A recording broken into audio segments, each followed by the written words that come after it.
Greetings, everyone. Welcome to Proudly Jewish Conversations on Israel and Jewish Identity. I'm Cantor Eyal Bitton.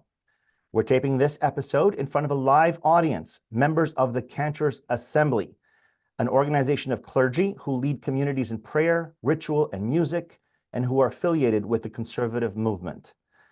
My very special guest today is Amanda Berman, founder and executive director of the Zioness Movement. That's Z-I-O-N-E-S-S, not Zionist, but Zioness Movement. Amanda, welcome to Proudly Jewish. Thank you so much. We're not Zionists, but we are Zionists. Right.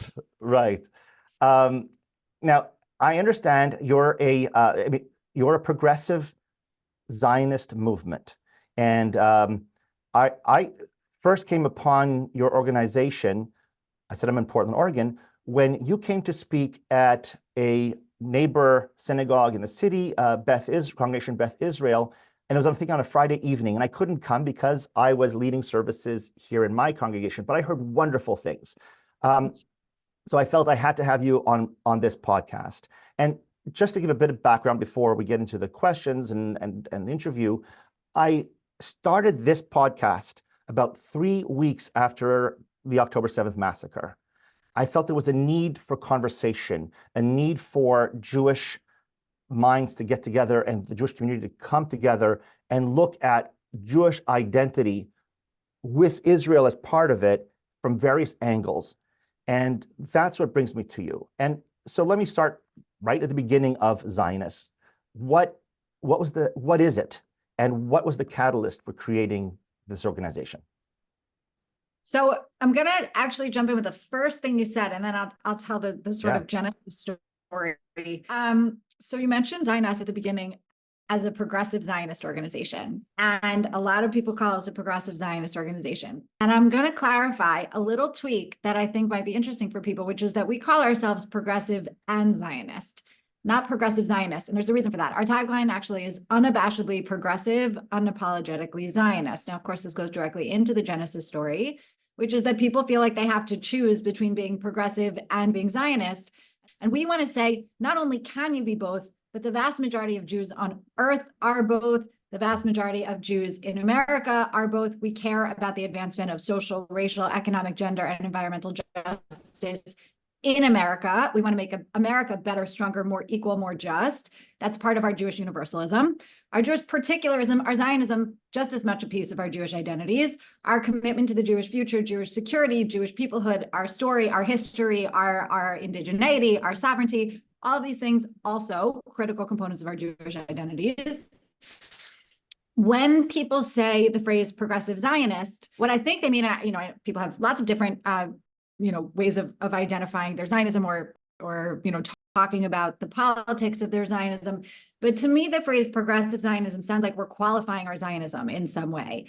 And we don't want to do that, because to us, Zionism is not political at all. Zionism is a liberation movement. It's the right of the Jewish people to self-determine in our native homeland.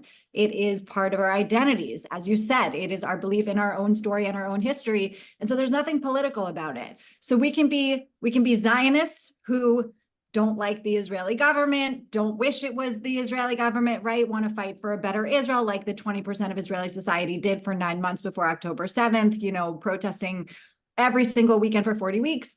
They were doing that in the name of their Zionism, and they are fighting for a more progressive version of the state of Israel. But that's a more progressive version of the state of Israel. That's not Zionism.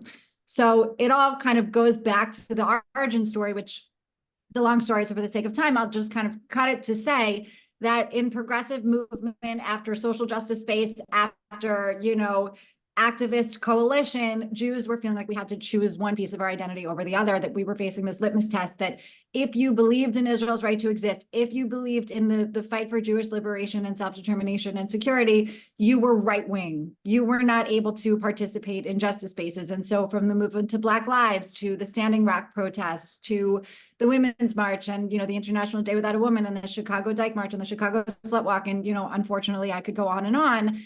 there was this feeling among a lot of Jewish progressives like we were losing our ability to participate in the progressive movements that we'd been at the forefront of, so that, you know, for generations that we built and care deeply about advancing, because we also care about our own people and our own story and our own freedom. So long answer, but a lot of pieces there. And I'm smiling as you speak because you've essentially answered every question I have in the entire podcast. But I want to unpack. Preempt you. No, it's great. I'll find more to talk about. I'm not worried. It's great, right? You'll find more to talk about, but also there's value also in unpacking some of those pieces.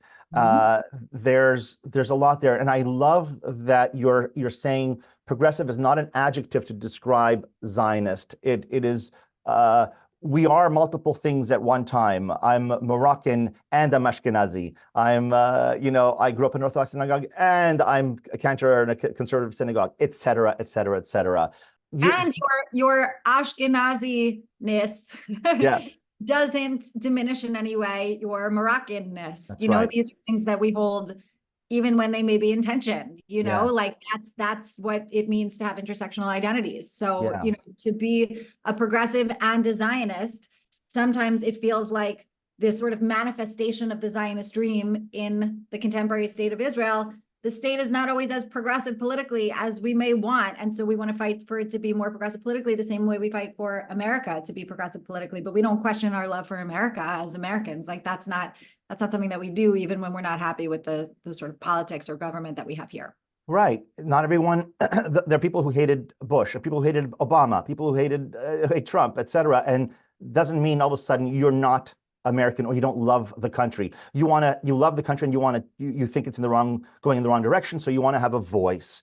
And that's the same thing with Israel. And that's what you're saying. And thank God both countries have democracies where we're able to protest our governments and fight for a better future, one that we really believe in and that we think can lead to more progressive advancement and achievement. Now, so looking at progressive identity for a moment, or progressive ideology, I've heard so often, and I'm sure you have as well, that many Jews found themselves post-October 7th politically or socially homeless. Yeah. I belong to this left, to this progressive left, perhaps, and a lot of that was either people said, I'm no longer that, or they had questions about it. What does this mean? And then that comes along with also loss of, I'm going to two other things, but loss of friends in the circles you're in. I would imagine you've encountered that idea. What is my political home? Not to get into politics itself, but it's part of our identity for people, right? I am a left person. I am a progressive. I am a whatever that is. What's your answer to that? Well, listen, it's been, I know, extraordinarily painful for people. And I get calls all day, every single day about, people who are losing friends, people who are losing followers, people who are, they're mind blown. They just can't even fathom what they are encountering and experiencing among people that they thought had shared values. I've also seen a lot of people who really saw anti-Semitism clearly, or even grappled with anti-Semitism for the first time after October 7th. And frankly, I've seen some of them become sort of radicalized because once you see it, you can't unsee it. And you feel like, oh my God, I didn't realize that for some huge percentage of my life, for my whole life up until now, however old some of these people are, I really didn't understand the threat of anti-Semitism. And I really didn't understand how much people hate Jews and how gaslit we are all the time, for so long, and how deep these ideas and feelings have been, simmering under the surface and for how long. So very painful to watch. It's sort of funny. People keep saying to me, Amanda, you must have lost so many friends after October 7th. And the thing is, I had tattooed the word Zionist across my forehead so long ago that there's nobody in my social or political circles who doesn't know exactly where I stand. I've also, I and we at Zioness have really created a new language for engaging in these conversations constructively with our progressive friends. So we run lots of trainings and we really help people meet people where they are and understand that a lot of the people who are perpetuating anti-Semitic ideas and tropes genuinely don't know that that's what they're doing. The way anti-Semitism operates in the world is that it's confusing. It's a conspiracy theory. It's very hard to disentangle. And so there are a lot of people who are saying something that they believe to be humanitarian, right? That they believe to be the right side of history, the just cause. They see, for example, images out of Gaza that should be gut-wrenching and nausea and horrifying for any human being with a conscience, right? Grappling with that and trying to figure out nobody wants to see that. No matter what you think about this war, nobody is happy with what they see coming out of Gaza. And so there are a lot of people who say what they think is the obvious, easy thing, which is we want a ceasefire. We don't want to see any more, right? Understanding, the complexity of this, the nuance, the depth of this discussion, what the word ceasefire even means anymore, what the word genocide even means anymore, right? The degradation of words, the way that anti-Semitism, again, it creates all of these conspiracy theories that really well-intentioned people who don't have a PhD in Jewish history, right? Or like the history of civilization, because anti-Semitism has been present, since we've had civilization and has destroyed entire societies and certainly multiple social justice movements and political spaces. People are not equipped for these conversations. And so it's not to let anyone off the hook who is not showing humanity or empathy or compassion for their Jewish friends or former friends, is to say there is this huge divide. There are, of course, some people who are overtly and objectively anti-Semitic. I think the vast majority of people who are not showing up the way our community might want and need don't know what to do.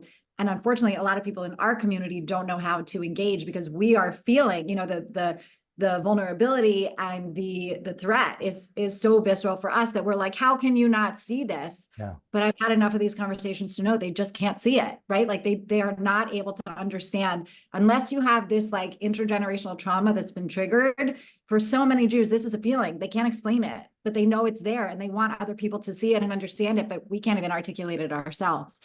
So again, a long answer, but one thing that I know to be true, and I don't want to in any way diminish, how painful it is to lose friends and all of that stuff.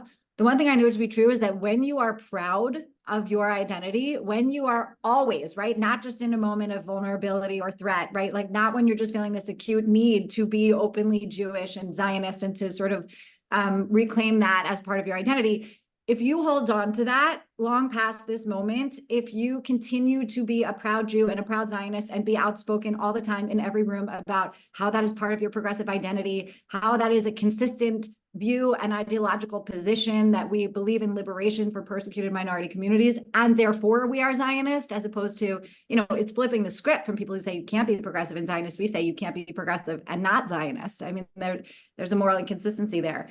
When you take that with you into the world, not only will you inspire other people to be proud, because courage is contagious, 100%, you will wake other people up to this if they see you, being comfortable and confident in your identity. You will not have people in your orbit, and it may happen more slowly, it may be more gradual than what it feels like after October 7th, where all of a sudden so many people lost all these people in their world and in their lives.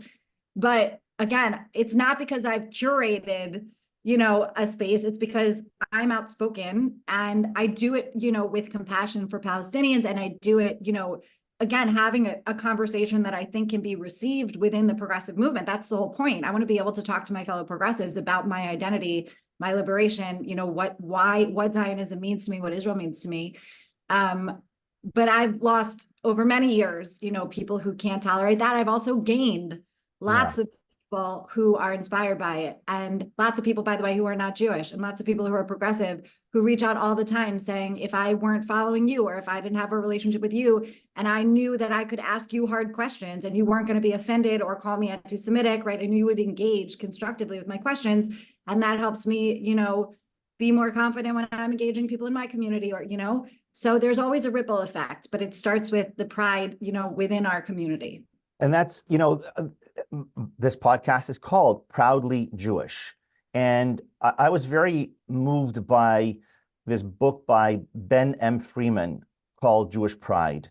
And he believes that there's the answer, not the entire answer, but the answer to anti-Semitism begins with Jewish pride. And he, as a gay man, he describes growing up with internalized shame and how the pride movement in the LGBTQ movement helped him overcome that and look at it differently approach and sees the same need within the Jewish community, which is a remarkable idea. But that idea of pride, how can you confront anything? How can you confront hate or any sort of negativity if you're not strong and firm in identity? Right. So I hear you. But going back to there's a lot to say about that. But going back to something you said in the earlier part of this answer about anti-Semitism, sort of waking up to what was there. Do you think about anti-Semitism in America, particularly, that generally speaking, we were in a bubble? Do you think that we were in a bubble, or do you think that it emerged, that anti-Semitism sort of, that it exploded in some way? What do you think that happened? Like, how much of it is external? How much of it was us not having our eyes open? That's an interesting question. I think anti-Semitism comes in waves, historically. There are sort of golden moments, and then there are, deep valleys. And I think that, fortunately or unfortunately, depending on, how you want to look at this, American Jews alive today, the vast majority of them have never experienced Jewish existential vulnerability. Right. Thank God we live in this 75-year blip in the history of the Jewish people where we have a sovereign state and a relatively strong diaspora, specifically in the United States, not so much in any other country in the world anymore. But American Jews alive today are experiencing relative safety and security, both as Jews and as members of a marginalized community in America. American Jews today, may have grandparents or great-grandparents who experienced the Holocaust or the Farhud or, expulsion from, the Arab world or Ethiopia or whatever. But for the most part, it's not something they're experiencing walking down the street. That's not always the case for Orthodox Jews who are appearing very Jewish in the world. And certainly in some communities in the US, Orthodox Jews are experiencing astonishing levels of anti-Semitic attacks. But for the most part, our community is living in a moment of it's just an extremely privileged moment as Jews, again, compared to other marginalized communities, but even more relative to the history of our people.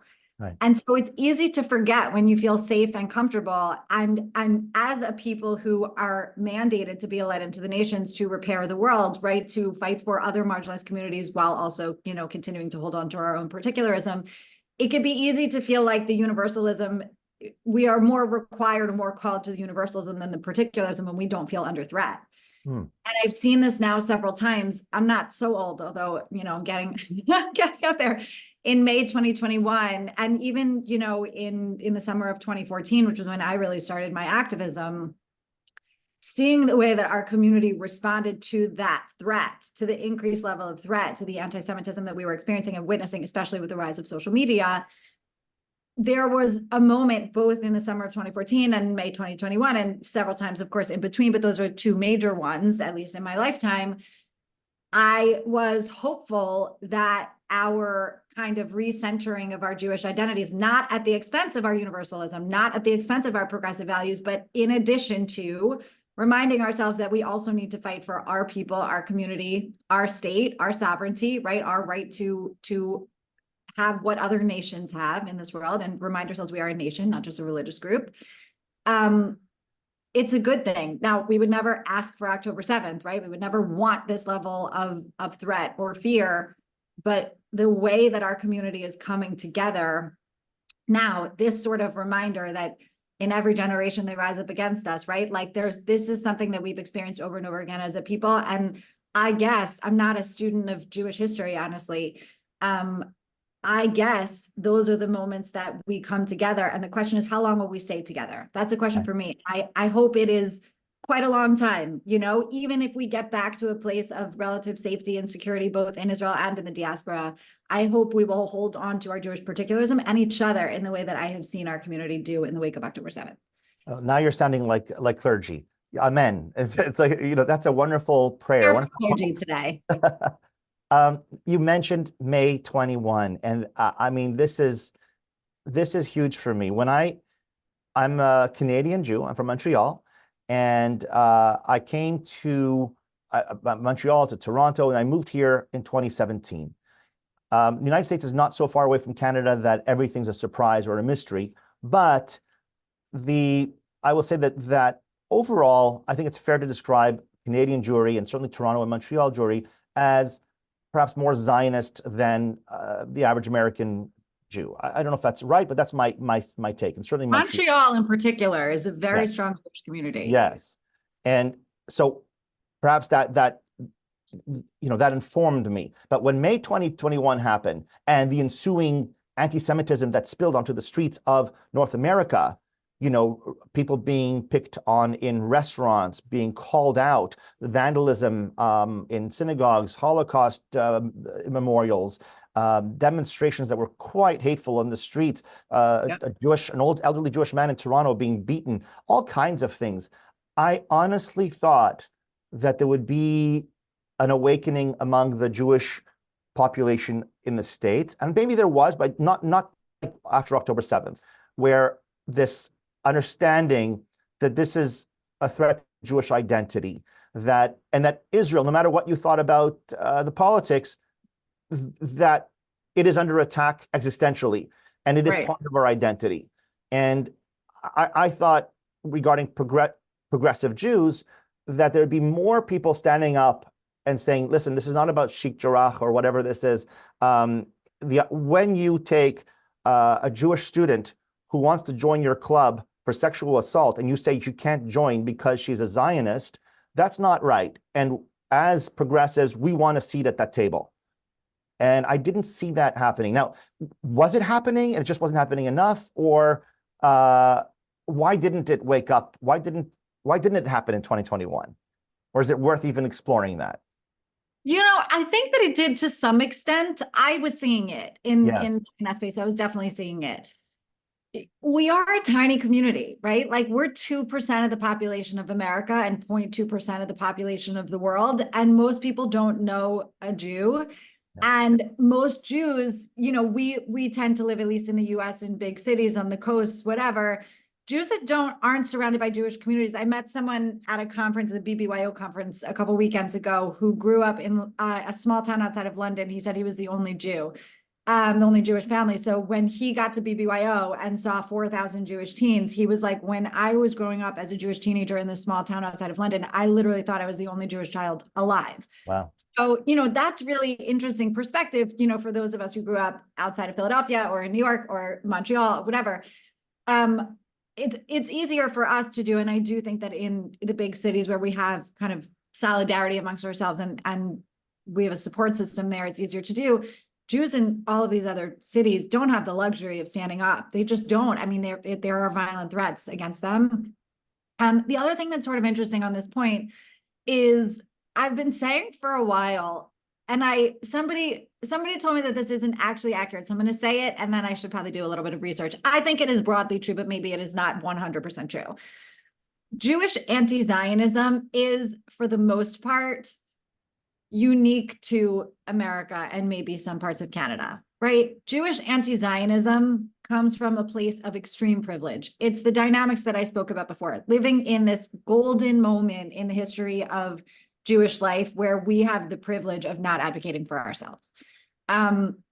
It's not a thing in Brazil and Argentina. There aren't Jews, right, screaming we should, end Israel from the river to the sea in London or Paris or, Ukraine or Russia or Ethiopia or, it's not a thing in places where Jews are threatened, which is really everywhere in the world outside of America. Wow. And so if your community center with Amia was bombed by Hezbollah in Argentina, you're not out there from the river to the seeing, right? Like that's not a thing that's happening. So I think, and the other thing about Jewish anti-Zionism or even Jewish silence is that living in this blip of Jewish history, it's the first time that Jews have actually had systemic power, state power or systemic power. And for thousands of years, we've been conditioned to believe either that we're not worthy of power or that our powerlessness is what gave us virtue. And so there's a great quote from Rabbi Yitz Greenberg that I need to memorize so that I can quote it, but he talks about the ethics of Jewish power and the morality of Jewish power, and how hard it is for Jews to, again, this is part of our genetics at this point, to not only grapple with the fact that we have power, but to grapple with the fact that we have to use it. And that the use of power, really can harm a self-image of moral purity. And that's a thing that, Jews, we grapple, we ask questions, we think. That's a thing I think we're all really proud of, and that has helped us survive and thrive in this hateful world. But it also makes us question things that maybe we need, and maybe sometimes need to just not question, and realize that if we want to be alive in the world just like all other nations, we have to behave the same way all other nations do and defend ourselves. Yeah. There's a quote, Herbert Pagani, a Libyan, you've heard about this one, this French, well, he wrote in French, and he came up with this piece, and he was a leftist artist, and he wrote, it's not, Descartes had it wrong, it's not I think, therefore I am, it's I defend myself, therefore I am. This ability that you're speaking to right now, this ability to be like all nations, to be able to protect your home. Now you've said a whole bunch of things. And by the way, sorry, just I think no, go ahead. The world has not let us be like any other nation. So it's hard for us to say, well, we should be like we argue it. The UN, treats Israel so differently. The UN treats Jews so that, God forbid the Jews defend themselves the same way everyone else is, expected, not just allowed, but expected to defend themselves.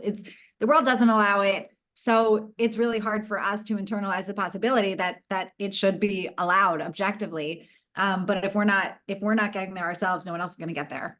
Right. We have to get there first. And this idea that, it seems to me that we're going through not quite birth pangs, but 75 years is not a long time for, compared to 2,000 years of homelessness, of diaspora, and seeing ourselves that way and being seen that way. And I think there's a lot of, at the start of a relationship, not that it's this volatile, but you start to, you establish who you are in each other's relationship at the beginning. And I think we're still at the beginning of our relationship with ourselves and Israel. Now, to talk about peoplehood for a moment, there's an amazing, you're in New York, I believe, right? I was in New York for about mitzvah in early January at the Stephen Wise Free Synagogue with Rabbi Ami Hirsch. And there's an amazing article he wrote in the Jerusalem Post back in 2021, where he talked about what you spoke about, particularism versus universalism. And he spoke about peoplehood. And he said, the future, I'm quoting here, the future of Judaism is Jewish peoplehood. And all those who abandon Jewish peoplehood will be as the leaves falling from the tree. Can you speak to that? I hope it's true. I hope he's right. Ami is a prophet, so amen. Amen, right. He wrote a beautiful article in Sapir Journal, also tying universalism and particularism together through the history of Jewish identity and faith and peoplehood. And he is really inspiring how he talks about it. I totally agree. I hope he's right.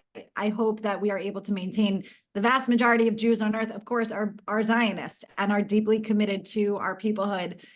And I do believe, despite what you experienced in May of 2021, I do believe that the moments of vulnerability bring us back to ourselves and to each other in a way that, the cycles we end up staying connected even when we feel like we're drifting.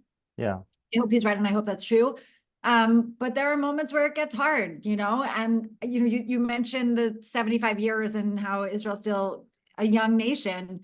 Israel's actually in the first third of recognized nation states in the world. Like from the beginning of the United Nations, there are 192 nations in the world. There's only one who is, constantly question the suggestion that it is foundationally illegitimate, only one, and it's not even one of the later recognized states. It's not, it was like an original state recognized by the UN. The 75-year mark is interesting because actually there was a Jewish sovereign polity of some sort, they weren't called nation states at the time, and historically twice in history in this very land. And we lost that independence twice at more than 75 years after we were sort of established there. So, sometimes I think it's easy for people, especially again, who are living this sort of privileged diaspora life, to think of Israel and say, you know what, it's not my top priority. It's a state. It exists. It's not going anywhere. It's all fine. And then you see these kind of moments of threat where people say, oh, they really want to erase it. They really want to wipe it off the map. And if you start thinking about history and the fact that that has happened twice before, right, that it is not an impossible idea that Israel would cease to exist after 75 years, right? Like that it has existed for 75 years twice before and then ceased to exist. I think that is something that when we remind ourselves that, and we remind ourselves we have to be vigilant, we have to hold on, we have to fight for it, even when we don't like the government, right? That has nothing to do with it. I last thought on this. I talk a lot about, I said at the beginning, like being a Zionist, the reason I don't use the phrase progressive Zionist, it's not because I am not a progressive Zionist by the meaning that most people ascribe to the phrase progressive Zionism. I am, but they're separate for me. And I often say, in any given moment with any given Israeli government at any moment in time, Jews could be Zionists who loved and supported the Israeli government, or Zionists who hated and opposed the Israeli government, or Zionists who were ambivalent to the Israeli government. Or I think for most American Jews, frankly, maybe until October 7th, or maybe until this most recent government and all the protests, most American Jews identified as Zionists and had no idea who was in the government of Israel. Right. Like for the 2 years before that, when Prime Minister Bennett and Prime Minister Lapid were running the most diverse government in Israel's history, most of my friends who are brilliant Ivy League, successful, proud, passionate Jews probably could not name even the prime minister, let alone the cabinet. Mm-hmm. So being a Zionist has nothing to do with who's in the government. And so remembering being a Zionist means we love and support and fight for the sovereign Jewish state. And if we want to, have some influence or something to say about its government, we can join with our loved ones in Israel and support their efforts to achieve, more equity and equality and justice in their own country. There are ways we can do that, but it's separate from our Zionism. I like to compare, the other ethnic identities in the States when we talk about this. When I say, listen, look at Italian Americans. They're proud of their culture. They're proud to be Italian American, and no one thinks to ask them, who's the prime minister right now? Right. What do you think of that? This one is right wing. How do you square that? What do you think of their treatment of immigrants? Or no one asks that. Or do you know the latest hit song even in Italy? This is not how Italian American or any other country's pride works. And nobody goes, you're Irish American and you dare have St. Patrick's Day when IRA back in the 80s, the IRA was committing. That's not how it worked. And by the way, it would be totally xenophobic if it were how it worked. Yes. Well, good point. It really would. But this is like knowing how to answer that is not something that we've been trained to do and to think this way. And so on that note, do you think we've done can be tricky question. Do you think we've done a good job of educating our youth in terms of Jewish identity? I got this question a lot, and I say I answer as someone who grew up in public school, in a Zionist family. None of whom had ever been to Israel. No one in my family until I went when I was like 20. And now my whole, my immediate family has been. None of my grandparents had ever been. Didn't even have a desire to go. I was bat mitzvahed and didn't step foot in a synagogue again until, people started getting married. So I say all of this to say I don't have a formal Jewish education. And even my Hebrew school days, we were just chasing each other down the hall, like it was not a serious, I did not grow up with any sort of serious Jewish education. And I'm the proudest Jew and proudest Zionist I know. So I think there are a lot of inputs that lead Jews to be proud to figure out how to have these conversations. And I don't subscribe to the idea that our institutions have failed us. And I know that's not what you're saying, but I do get the question all the time, how could it be that we've invested so much in Jewish life and we have all these problems and all these things? What I actually think to be true is that our Jewish institutions over the last 75 years in America have been so extraordinarily successful, so unbelievably effective at advocating for Jewish life, Jewish schools, Jewish security, kosher food access, political leaders who support the Jewish community, aid to Israel, lobbying, right? I mean, at every level, local, state, and federal, we have an institution for whatever the Jewish community needs, a different organization, right? And the organizations have done such a good job of speaking on behalf of our community and ensuring that our needs are met, that a lot of American Jews alive today have never actually had to think about fighting for their Jewish identities or for security for their synagogue or for access to kosher food or Jewish education, right? Lots of challenges, don't get me wrong. I wish the Jewish day schools were cheap or free. I wish that there were, I wish there were not starving Holocaust survivors in New York. Do not get me wrong. I'm not saying everything is perfect, but when I grew up in a suburb with a large Jewish community going to public school and, I was a proud Jew. And again, my family was proud of being Jewish. I did not have to think about my security. It was not a thing. I was never worried or felt vulnerable in the world as a Jew. Obviously, that's not the case anymore. That is, as I already said, an extreme privilege relative to the 2,000 years before that of Jewish life anywhere and everywhere that Jews lived. So our community has done a great job, perhaps too good of a job, because we haven't felt the need ourselves to invest in the Jewish future. We were like, somebody else will handle that for us. And maybe that's something that will change now. Maybe we will all, feel some agency in an investment and get involved and be part of a synagogue and be part of a JCC or, go to JCRC lobbying days, find a way to plug in and get involved, send your kids to Jewish school if it's accessible for you,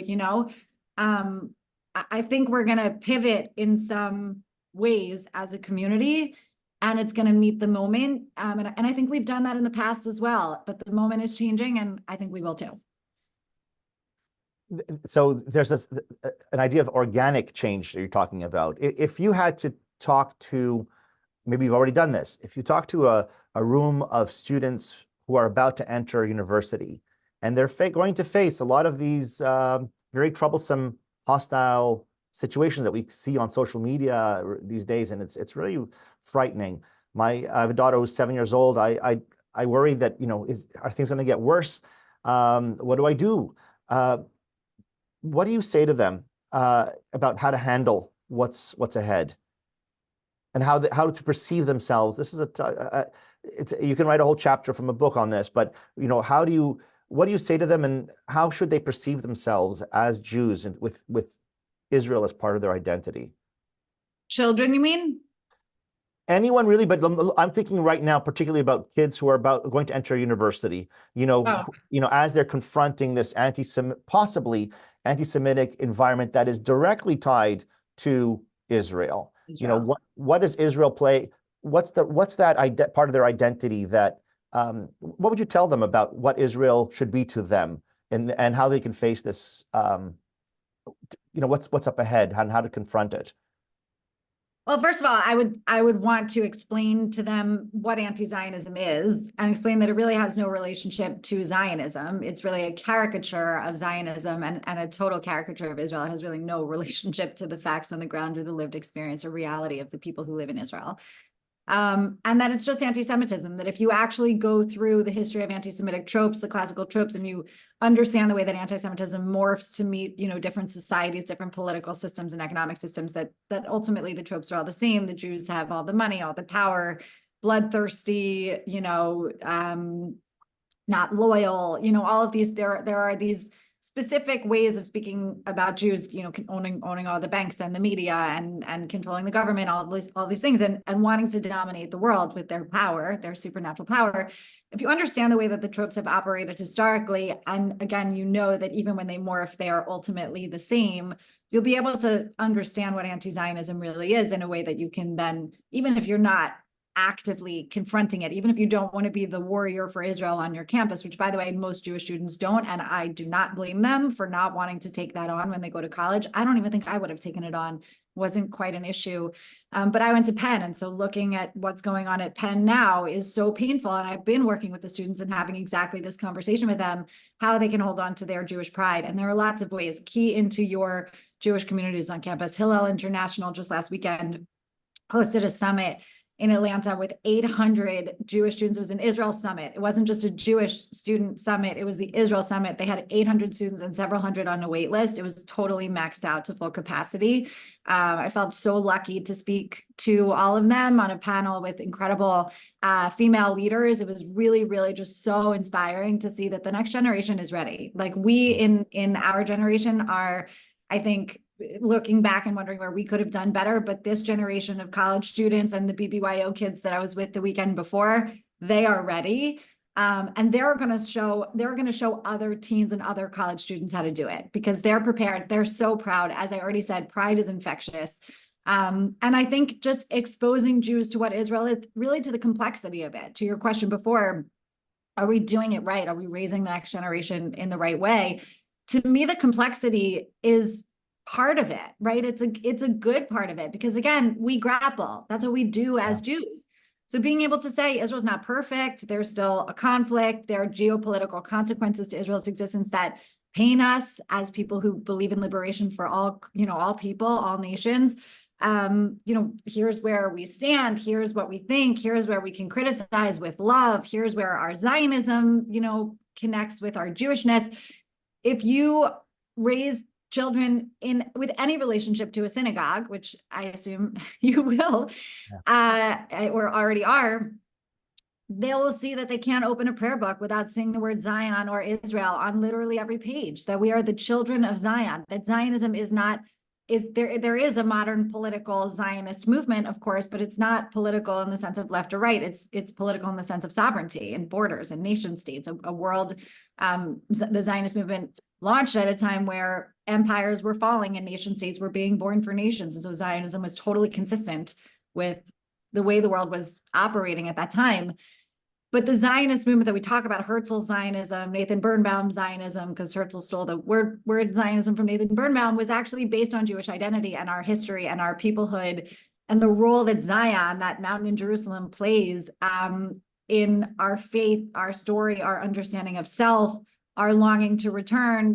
It is, as I'm sure you know, totally inextricable from what it means to be a Jew. And when we tell the story of how inspiring the Zionist movement based on that Zionist identity really is, the chances of us having sovereignty, the chance of us being alive, right, of the Jewish people being alive, the absolute miracle, the veritable miracle of Zionism, people rising from the ashes of the gas chambers, making their way to Israel and building a modern state, fighting 2 wars, and then building a modern state out of the desert. Again, I'm not ignoring the warts because they're there and they're serious and we should talk about them. And we have to, our security as Jews and as people who love Israel depends in large part on the ability of Palestinians to have sovereignty of their own or self-determination, however it ultimately is defined. But those are, again, separate conversations. And Zionism as this unbelievable story, this unbelievable ability to overcome, the resilience and the strength and the courage that it took. Like, these are stories, that would inspire anyone who's coming with an open heart and in good faith. And so for young Jews, I think to tell them that story, but also, again, the complexity, allowing them to express fear, concern, humanity, right? Like, shutting that down is the worst thing we can do. Engaging with it constructively and meeting people where they are and saying, we're with you. Like, this is painful for us too. I think we're going to be okay. Very inspiring, Amanda. You've already addressed this in so many ways, but the October 7th event shocked us. And I think it's changed us in many ways. What do you think that was it a wake-up call for American Jews, and what do we need to learn from it? You've already addressed this in many ways, I think, but sorry, go ahead. No, I just feel like we've already covered it. I Yeah, think it was. I think for a lot of people, it was a moment of clarity that they didn't have before. I've gotten a lot of calls since October 7th, people saying, you tried to tell us, you must feel right. so validated. And I'm like, that's the absolute last feeling that I'm having. Um, this is a problem, anti-Semitism in the left specifically. Anti-Semitism in the right is so in your face, so obvious, so dangerous, so violent. We know what it looks like. We can spot it a mile away. We're triggered by it immediately. The problem in the left is that it's more subtle and it's more complicated. It doesn't show up as we hate Jews, though it often shows up as we hate Zionists. But it more shows up as, couched in humanitarian language and social justice language. And so I have friends who are deep in leftist spaces who have been reaching out to me, sending things on social media saying, what do you think about this? And it'll be this like mumbo jumbo, frankly, about decolonization and like humanity and indigeneity and all these things. And I'm like, what is that even? I'm telling you it's bad, like it's bad, but I would have to do a dissertation on all of these words to even explain to you what this is actually. At the end of the day, this is saying we should end Israel from the river to the sea, but you don't realize that because it's couched in all of these words that you think are social justice words, And so I really do think that the way that we've allowed, and this is not, we could not have won this fight, Yeah. but the world has allowed the degradation of words and phrases. And it's a gaslighting, and Jews are experiencing a gaslighting, like an extreme over the top level of gaslighting from the whole world, from the human rights community, from the women's organizations that won't condemn the sexual violence. And that's why I'm seeing what I am calling a radicalization. I don't mean it. No one's becoming like a violent extremist, right? But I'm seeing people like, there are a couple of celebrities, for example, who sort of just saw this problem for the first time. And I have no judgment for people. Most American Jews are just seeing it for the first time. These people that I'm thinking of are just sharing every single thing they see on the internet, right? That they perceive to be pro-Israel without vetting, without understanding the context of some of these things. And so, it's just this like, I have to defend myself and my people at all costs. Everything I see, I need to share. I need people to understand, that grappling is a good thing, but we should also have a little bit of restraint, a little bit of reflection about, I think, what we share. But yeah, I think the lesson is, at the end of the day, allies really matter, relationships really matter. And in a moment of truth, the Jewish people are going to be on our own. And so we have got to stick together, because even if, as what happened after October 7th, there are people, I have so many people who've reached out, so many friends, so many allies who have been so supportive personally, one-on-one, who, for very good reason, I have no judgment of this, cannot use their platforms to publicly stand with the Jewish community because the attacks that they will get, I can't protect them from.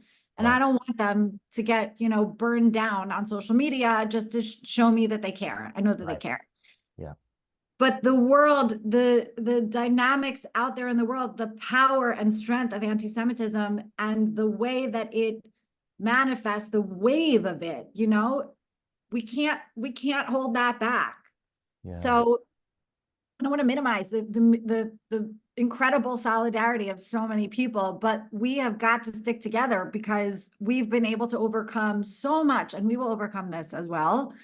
And Israel, I think, will, of course, will overcome the October 7th aftermath and everything. But that's the lesson to me, seeing our community come together like this, seeing the resurgence of Jewish pride, even in the face of extreme anti-Semitism. Like, if we just hold on to that, to me, that's always the most important lesson. So I think your podcast is very aptly titled. Thank you. It starts, and this is what you said in probably your opening introduction to us. It starts with us, and we've this idea of strengthening who we are. But you keep saying we will come out of this. We'll come out of this. Are you saying, just to be clear, the future of American Jewry is a bright future? That we have a future here down the road? Is that we will come out of things? Okay, but what does that mean? Israel's going to be shining, but are we coming is this a dark, not just will we survive, but are we going to better and beyond in America? If you had a crystal ball. I was just going to say, I'm really not in the business of predicting. It's Then, funny because so many people, I think now, are predicting who's going to win the 2024 presidential election. And I'm like, obviously have pretty strong feelings about it, but I'm like, either one of the major candidates could not be around by the fall. At least one of them could be in prison. Only one of them could be in prison, right? Like we could be in World War III. I kind of think we already are in like predictions. Anything could happen at any point that is not, on our bingo card. We are living kind of on the edge of a cliff right now, I think, all over the world. And so I'm really not in the business of predictions. What I will say is that I'm very concerned about American Jewry. I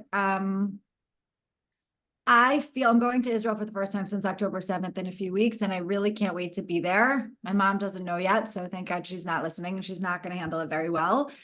I feel genuinely that I will be safer on the streets of Jerusalem and Tel Aviv than I am walking around with all my, Jewish jewelry in New York City. I really do believe that the Jewish people are safer in Israel, even after October 7th, than anywhere else in the world. And I said that yesterday to a friend who's not Jewish, and she couldn't believe, like, she was like, after October 7th, you think that? I'm like, because absolutely. I mean, even because of October 7th.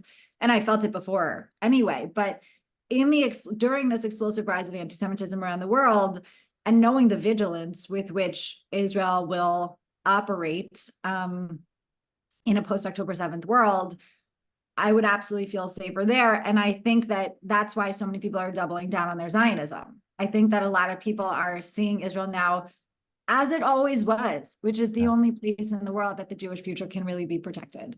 So does that mean Israel is going to be the only place where Jews can live? God forbid. I mean, I will never predict such a thing, because that to me is, God forbid.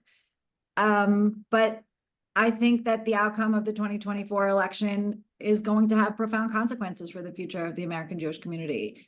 I think we've seen an explosion of anti-Semitism that we are conscious of on the left, largely because it is new for a lot of people to experience. Now, I've been aware of and tracking and terrified of that problem, particularly within my progressive spaces, for years. So nothing new there for me.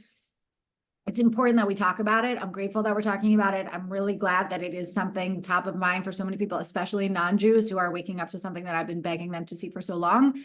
The right-wing anti-Semitism, there was a Nazi rally in Memphis last weekend. I mean, there were neo-Nazis walking around the CPAC conference last weekend. So we're a nonpartisan 501c3 organization. This is not about endorsing or opposing candidates for public office. Obviously, I have a lot to say about problems in the political left. What I'm trying to say is there are serious, serious problems in the political right as well for the Jewish people. Yeah. And the radicalization of the left will push further the radicalization of the right. And we are entering an extraordinarily dangerous moment, not just for Jews, but for all marginalized communities. When Jews are threatened, Black Americans are threatened, queer Americans are threatened, immigrants and refugees are threatened. We are living in a moment of real instability and a real just lack of humanity and compassion for people who are vulnerable. A total gaslighting of the Jewish community about our own vulnerability, right? So many people suggesting we can't possibly be vulnerable because we control everything. So it's a really challenging time. I have to believe we'll get through it. I have to believe that America will be a safe place for Jews. If America is not a safe place for Jews, America will cease to thrive as the America that we know it to be, not just because of the Jews, but because it will have been overtaken by forces that we can't come back from as a country. And, that's what they mean when they say that the Jews are the canary in the coal mine. Yes. So I really pray for the sake of the Jewish people, for the sake of America, for the sake of liberal democracy and, Western civilization, that America will continue to be a safe place for the Jews. Well said. And it all begins with us fighting for a place at the table, as our forefathers, as the first pioneer Jews did when they came here, and with what you're doing with Zionists. Can you, if someone here among the Cantors in the Cantors Assembly and people who will be watching later would like to invite you or another representative of Zionists, how can they do that? They can reach out through our website. If you go to zioness.org, we have, I think, a speaker forum, or you could just send an email to about@zioness.org. And I am going to put in the chat, we have a Jewish Clergy Council, which I invite all of you to sign up for. We would absolutely love to have you. So I'm going to put the sign up link in the chat. And I will put the list of clergy members as well in the chat. We have, I think, about 90 people. Amazing. Here now. And our co-chairs are Rabbi Michael White in Roslyn, New York, and Rabbi Deborah Newman Kamen outside of Chicago, two superheroes to Zionists. So we are, we would love to have all of you, and it's an incredible group of Thank you. Jewish And also for people listening, as I mentioned, Amanda came to speak here in Portland, Oregon, several months ago, and I couldn't be there myself, but heard wonderful things. And one of my congregants loved it so much that she started a chapter right here in Portland, and that may happen in your communities as well. So look into it. I think it's worthwhile for us to be stronger as a community and to hear all kinds of points of views. And Zionist is doing good work. Amanda Berman from Zionists, thank you so much for joining me on Proudly Jewish. Thanks to the Cantors Assembly for hosting today's podcast. Thank you, everybody. Thank you. Thanks for having me.